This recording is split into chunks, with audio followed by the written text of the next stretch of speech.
പറയുന്നത് പോലെ ഇതൊരു സെമി ഫൈനലാണ്. അന്തിമ ഫൈനലിൽ ഇനിയിപ്പോൾ നമ്മുടെ നിയമസഭാ തെരഞ്ഞെടുപ്പ് വരാനിരിക്കുന്നു. അതിലേക്കുള്ള ഈ സെമി ഫൈനൽ ആ വിജയത്തിലേക്കാണ് UDF മുന്നേറിക്കൊണ്ടിരിക്കുന്നത്.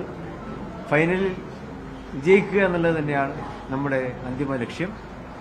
അതേസമയത്തിൽ ഇവിടെ ചിലരൊക്കെ ലൂസേഴ്സ് ഫൈനലിൽ മത്സരിച്ച് ജയിക്കാൻ പറ്റുമെന്ന് നോക്കുന്നുണ്ട്. ഞങ്ങളങ്ങനെയല്ല. ഇവിടെ ഫൈനലിലുള്ള വിജയം തന്നെയാണ് ഐക്യ ജനാധിപത്യ മുന്നണി ലക്ഷ്യം വെക്കുന്നത്. അതിൽ വിജയം ഞങ്ങൾക്ക് കിട്ടും എന്നുള്ളത് തന്നെയാണ്. തുടരും. ഞാൻ അങ്ങനെ വന്നപ്പോൾ പലയിടത്തും പല പോസ്റ്ററും കണ്ടു. തുടരുന്നുണ്ട്. ചില സിനിമാ പോസ്റ്ററുണ്ട്, അതേപോലെ തന്നെ LDFന്റെ പോസ്റ്റർ കണ്ടു. ചില ക്ലബ്ബുകളുടെ പോസ്റ്ററുകൾ ഒരാളെ ഫോട്ടോസിൽ തുടരുന്നത് കണ്ടു. ഇവിടെ ഒരു കാര്യം ഉറപ്പാണ്, തൃക്കാക്കരയിൽ ഐക്യജനാധിപത്യത്തിന് വേണ്ടി വമ്പിച്ച വിജയം കൈവരിച്ചു. പുതുപ്പള്ളിയിൽ പ്രിയപ്പെട്ട ചാണ്ടിയുമ്മൻ വമ്പിച്ച വിജയം കൈവരിച്ചു.